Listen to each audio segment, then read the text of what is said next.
Hi, and congratulations on your 2020 Nissan Kicks S. Although this is our entry-level model, there's nothing entry-level about it. You've got a magnificent vehicle with a ton of features on it. I hope you had a great experience. We're going to go back through this vehicle and make sure that you're familiar with everything, refresh your memory on what you've bought. If you still have any questions at the end of this, please don't hesitate to get in touch with me. My contact info will follow, and you can call, text, email, or stop in the dealership at 60 Baker Drive at O'Regan's Nissan Dartmouth. Let's have a look at your brand new vehicle. Here in the center, we've got a really nice 7-inch touchscreen display. It's full touchscreen, so I've got all my presets on my radio here. All I got to do is go into the settings. I can get into my sound settings through here. I can get my connections to add a phone right here. All I want to do there is hit add new and then look for my Kicks in the settings on the Bluetooth in your phone. If you do have an Android phone, especially if you have a lock screen on it, you need to back out once you've added your phone, go into the settings. You're looking for smart lock or something related to that. Then you're going to go in and you're going to go into smart lock and trusted devices. You're going to add a trusted device, and then you're going to add my Kicks. If you don't do this, unfortunately, you are going to have problems keeping your phone connected to the vehicle. However, if you take the time to do this step, it's very quick and easy, and it assures that you're not having any issues going forward. We're going to back out of here. To switch your clock, all you want to do is come in and you want to set it manually. So I know right now that this clock is off by 1 hour and 2 minutes. Part of that is daylight savings time. So I'm going to turn this on. Well, that just fixed a big part of the problem. So now I'm going to go into set clock manually, and I'm going to increase my minutes by 2, and I'm going to press OK, and I'm going to come back out, and now it's all fixed there. So problem solved, quick and easy. Once we come back out, you see you've got this. Our menu button gives you lots of options here as far as your audio options go. You can pick and choose what you want to do and then just stream music that way. So you've got access to AM, FM, USB, Bluetooth, auxiliary. So lots of ways to do this. Your USB port down below here, you can plug a thumb drive full of music in there and stream music right from there. We also have push button ignition on this, which I can see I've got my key fob here. And as we come down, we see there's 2 additional USB ports down here. These are strictly for charging. So where the one in the front interacts with the vehicle, the 2 in the back are just for charging. On our steering wheel, I've got my cruise control button here. When I push this, I see down here it says cruise. From there, I can just use set, resume, cancel. Fairly basic for your cruise control settings. On this side, I've got my volume for my radio. These 2 buttons, if I'm on radio, they're going to go through my presets. If I'm streaming music through Bluetooth or USB or auxiliary, that's going to skip tracks. This button here is going to answer a phone call or hang up. This one's going to allow me to make an outbound call. Now my source button is also going to change the source of my audio. So I'm going to press this while looking over at my screen over here, and I can see it's going to cycle through my different options, and it gives me everything that I need. So you've got total control of everything to do with your audio right with the push of a button right here. I have my driver assist display up here. Now down on the bottom, and we'll go over the rest of these buttons in just a moment, but my shadow box here is going to allow me to change the display. Now the fuel economy on this one is running quite high, but in 2 hours and 45 minutes, we've gone 24.8 kilometers, and that's why we're running so high. So to reset any of these, we're just going to press and hold that shadow box, and then we're going to come back here. We're going to reset the average. We're going to reset our average speed, and we're going to reset the clock to show it was reset at this point. You can see the counter starts fresh. So that's all your options up top here. We've also got our gas tank, which is just shy of half full on this one. But as you can see, as indicated by the arrow here, my gas tank is on the driver's side of the vehicle. If we look down below, I see another gas tank there, but the arrow's pointing the opposite direction. That's pointing there to tell me I've got 212 kilometers to empty. Now, if I want my trip odometer, I'm just going to press this button in, and I get trip A. I'm going to press and hold to reset.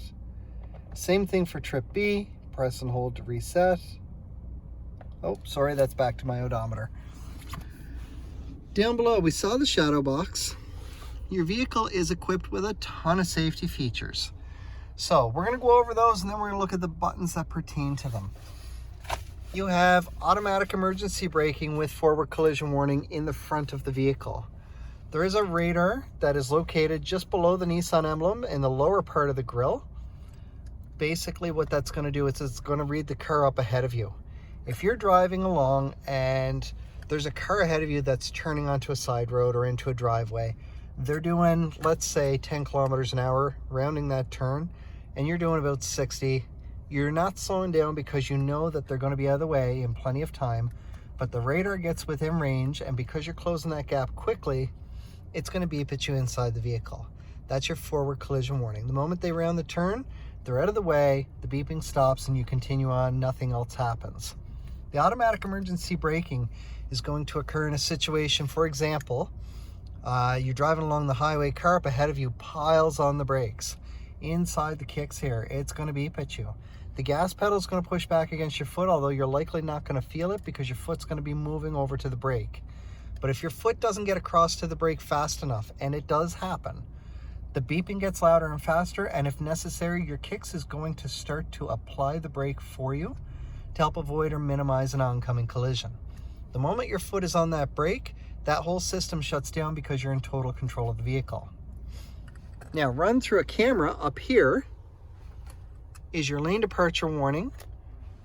You're going to be driving along and your lane departure warning is going to beep at you if you start to drift out of your lane.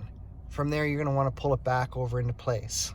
So that's a really good indication that you might be drifting out of your lane and you need to get back over. If you signal beforehand, the vehicle knows that you are intentionally crossing lanes and there's no beeping involved. Through that same camera, we also have pedestrian detection. Now, I just explained the automatic emergency braking. Your pedestrian detection works the exact same way, but much, much faster. The only difference is instead of starting to apply the brake for you, it's going to fully apply the brake in the case of pedestrian detection. That works at about 60 kilometers an hour or less. And basically what it's looking for is the shape of a moving person in that camera triggers the software to say, I need to apply the brakes. The reason it fully applies the brakes as opposed to starting to apply the brakes, with your automatic emergency braking, the car in front of you that's piled on the brakes still has some forward momentum. The pedestrian that's walked out in front of you does not, and we're trying to avoid giving them forward momentum. You also have rear cross traffic detection. So if you're backing out of a parking spot and there's movement coming at you from either direction within 2 car lengths, inside the kicks, it's going to beep at you. It's then going to make use of our blind spot indicators, which we see up here on each side. So if I'm backing out of a parking spot and there's something coming at me from within 2 car lengths on either side, it will beep at me inside the kicks, and whichever side the movement is coming from, your blind spot indicator on that side of the vehicle is going to be flashing. It's letting you know that you've got something coming at you from that direction. If you watch your rear view mirror or your backup camera, you will see the object go by. You also have rear sonar. So your sonar is going to beep as you're getting close to an object. The closer you get, the faster the beeping will get until you hit a steady tone when you're within 1 to 2 feet. And if you're still not slowing down, your rear emergency braking is going to kick in about a foot away from whatever's behind you and fully apply the brakes. It's going to hold the brakes for a couple seconds. You do need to put your foot on the brake because it is then going to let go and you will continue to move back. The blind spot indicators, as I mentioned, are up here. They're on the inside of the vehicle, not outside. We do that because you're going to see it regardless of the weather outside. For example, everything's quite messy right now, and you're going to see it sooner. That will light up and stay lit up a dull orange as long as part of a vehicle is in your blind spot. Now, let's say, for example, my driver's side is lit up and I signal to go left while that's lit up. That's going to start flashing and it's going to beep at me a couple times inside the cabin here.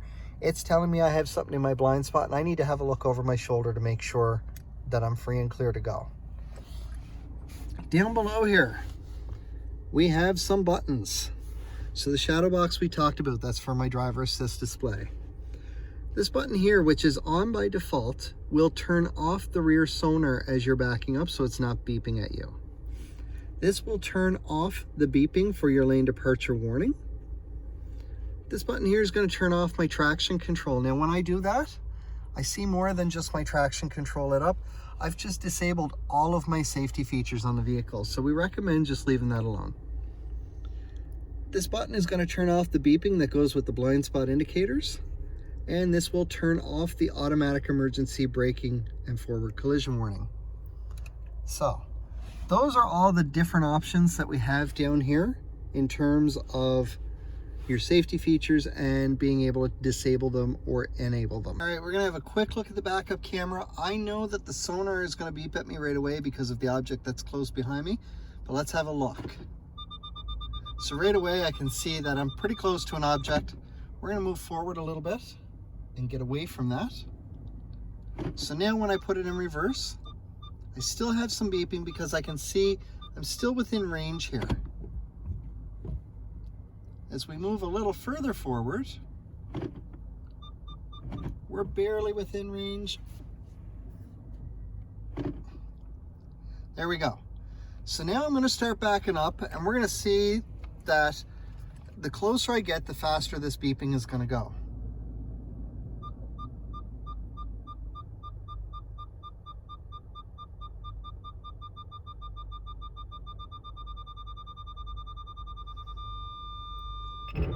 And there's my automatic emergency braking.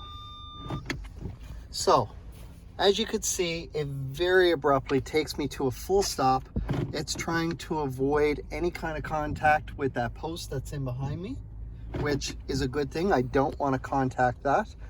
The beeping, as we got closer, got faster until I was a steady tone, and then it stopped me. Now that automatic emergency braking in the back is only going to work if you are 15 kilometers an hour or lower when you are backing up. If you're moving faster than that, it's not going to kick in. The beeping still will with the sonar, but the emergency braking will not. Congratulations again on your 2020 Kicks S. This is a truly great vehicle, great fuel economy, fun to drive. It's a nice smooth drive. You're really going to enjoy this vehicle. If you still have any questions after going back through everything, please don't hesitate to get in touch.